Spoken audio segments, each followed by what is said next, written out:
introduction, but I'm going to introduce him anyway. Former Speaker of the House, winner of the 2012 Republican presidential preference primary here in South Carolina. Virginia native, but Southern. Well, I said Virginia's in this, that's right. I represented Georgia for 20 years in Congress, and I currently live in Virginia. But he's making his way through South Carolina for a few days. Newt Gingrich. Tell me why you're in the Palmetto State again. Well, we know the number of our very strong supporters, including former Congressman John Napier, and talked about the idea that it would be great to come down and say thank you. South Carolina was very, very good to us, and we really wanted to thank every South Carolinian who helped give us that great victory. It was a remarkable moment. There were a lot of them. What I mean, I think, and I haven't covered the race, and I think into the general public, the turning point was that debate. Where it seemed to be, yeah. In fact, the polling data indicated that the debate in Myrtle Beach, and in particular the answer on the work ethic to Juan Williams, just seemed to galvanize people. We moved 20 points in less than 3 days. Right. And I think it was because people suddenly said, here's somebody willing to stand up for American core values. Yeah, here's somebody who knows what they believe. They're not afraid to say it bluntly. They're not afraid of the news media. They're not afraid of the left. And I think that was part of what gave us the momentum that helped us win that week. Do you think that was a case of this state was looking for an alternative for Mitt Romney, and you were the person who, as you said, seized it? Because Mitt Romney just never really, I mean, he won the state, sure, but in the general election against President Obama, but he never really seemed to catch on here. I think that was part of it. I think people were really looking for somebody who represented their core values and somebody who could be articulate. I think part of what drives so many Republican activists crazy is that we have had this succession of nominees, really starting with President George H.W. Busch and all the way up to the president, who just either don't know what they believe, can't say it, don't know how to defend it, are timid, and having somebody who was bold and who was prepared to go toe-to-toe with the news media and explain clearly American values, I think really galvanized people. And, for a brief period there, we were the front runner in Gallup by 20 or 25 points. So, I mean, it wasn't your campaign, I understand that. But given all the problems that President Obama had, the unemployment rate being so high, the fact that he had difficulty articulating an air quotes defense of his first 4 years, why couldn't, there's been all sorts of hand-wringing among the GOP about why this didn't happen against a vulnerable incumbent. What happened there in your mind? I think two things happened. One is that the Democrats, and we have a project at Gingrich Productions looking at this in depth right now, the Democrats had developed an entire new generation of capabilities that we just didn't have. So from a data standpoint? Or? Well, from data That's standpoint. That's the one getting all the attention But from understanding soft media, from,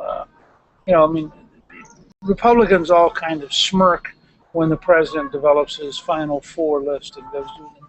It takes an hour to walk you through it. That's one of the most watched athletic events in the world. 16 of the top 17 TV shows in November and December were football games. So the president was out there. He was on The View. He was comfortable. He was on Nickelodeon. Romney didn't even go on Nickelodeon. That's like Bill Clinton being asked about the boxers and briefs thing. Yeah. Which is embarrassing, maybe, but he's willing to be on MTV. Right, and they vote. So what you end up with is, I think, a complete mismatch between the two party systems. Mm-hmm. And then, frankly, if you have a candidate who either isn't prepared to defend what they believe, or believes things that are indefensible, you got a big problem. I said, for example, immigration, which is going to be an ongoing conversation, and I said what I thought was blatantly obvious, that we're not going to deport grandmothers. Right. It's not conceivable that this country has too big a heart to do that. Right. Okay. Well, both Romney and Sanford said, well, of course we would. It became a moral question, right? And it didn't have to be a moral question. Univision folks showed me the polling data they had, and you see Romney do this. He loses 50 points in 1 week. That's self-deportation quote. Yeah, and by the way, he lost Asians by a bigger margin than Latinos because they figured out they're next. So I'm just saying, right. if you say to me, how are you going to win in a diverse country, and how are you going to attract young people? You've got to have a candidate who is prepared to go where people are. You have to have a candidate who actually knows, even more than liberal, conservative, and all the stuff we argue about in the party. Right. You have to find somebody who has a passion for America and who can articulate clearly the principles they would bring to government. Okay, so I have to ask you then.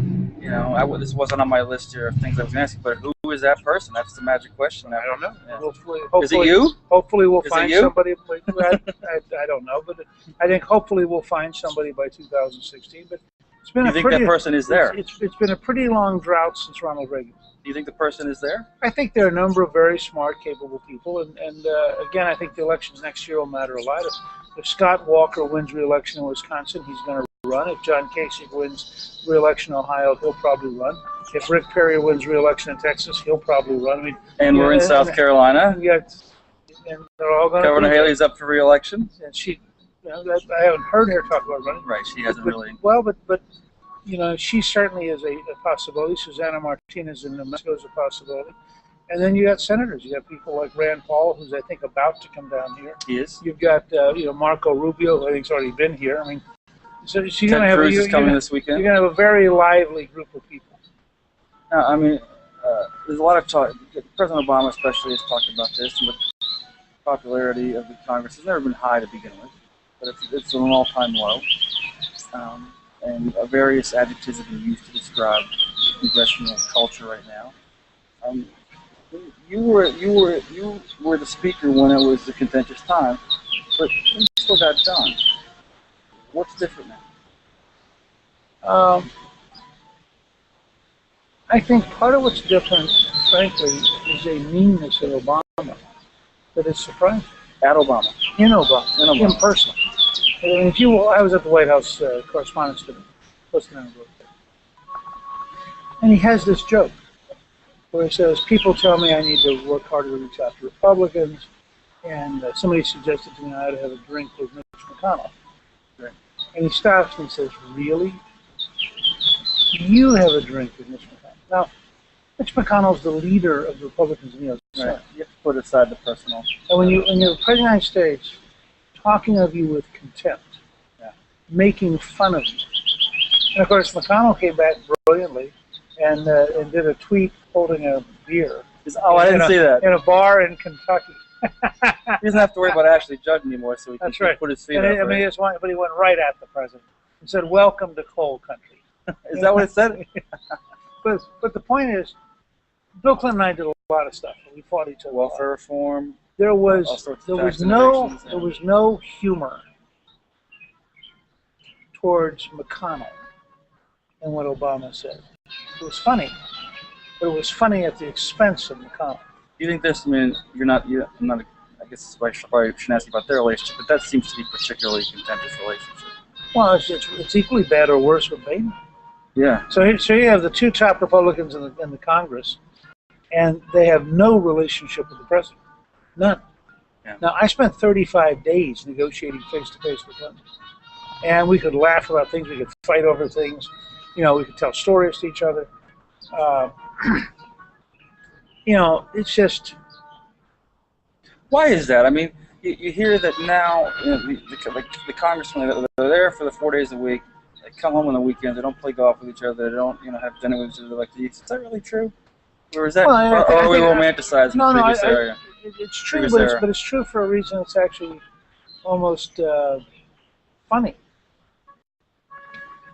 Modern telephones, modern air travel mean that your constituents come to Washington. And when you come home, you're with your constituents. Mm-hmm. And so congressmen now and senators now are surrounded by people. A long time ago, they got on a train. They went to Washington. They stayed for a couple months. They had weekends off. Right. They chatted with each other because there was nobody else around them. People in the 19th century didn't go to Washington. Right. And it was a very small town. Right. Now they're surrounded by staff. There are meetings all the time. It takes enormous discipline to block in the time to be sociable. Right. because work just crowds it out, and that is a problem. When you How do we fix that? we have to learn how to be more disciplined. I always tell people I defend congressional delegations overseas because you get in an airplane together, you talk together, you travel together. You actually have more knowledge of each other in 4 or 5 days on a trip Right. than you get working side by side in the cabinet. Yeah. Yeah. So there's been a lot of hand wringing about what the GOP is going to do after the race, and what do you think they can move on? What issues do you? I think that's really, if at all, it's really exaggerated. First of all, I think the South Carolina GOP is a pretty good model for the future. You have an Indian American woman governor in Nikki Haley. You have an African American U.S. Senator in Tim Scott. I mean, you're beginning to represent the whole country in a way that's pretty good for the whole country. And I think that when people talk about how much trouble we're in, we have 30 governors. They represent 315 electoral votes. That's 45 more than you do. We have 24 states where we have both the legislature and the governor. They occupy 51% of the population of the country. And for the first time since 1928, we have become the natural governing party of the House. So we have, the House of Representatives is now Republican. We're probably going to win control of the Senate in 14. And I think so. So I don't think people should wring their hands and say, "Oh, this is really horrible." What they ought to say is, "How do we create what governors have been doing?" Because governors have no choice. You need a problem-solving Republican Party. You don't need an anti-Obama party. You don't need a party that whines all the time. You need a problem-solving party that's out there offering the American people a better future. And I would be remiss if I didn't ask you about the first congressional district race. You served with Governor Sanford in the House. He's brought in on the Gingrich wave with a lot of other Republican congressmen. Just give me your thoughts there. How's it going to go? It's getting a lot of attention. I think he's got a tough race, and I think it's mostly a tough race because of his death.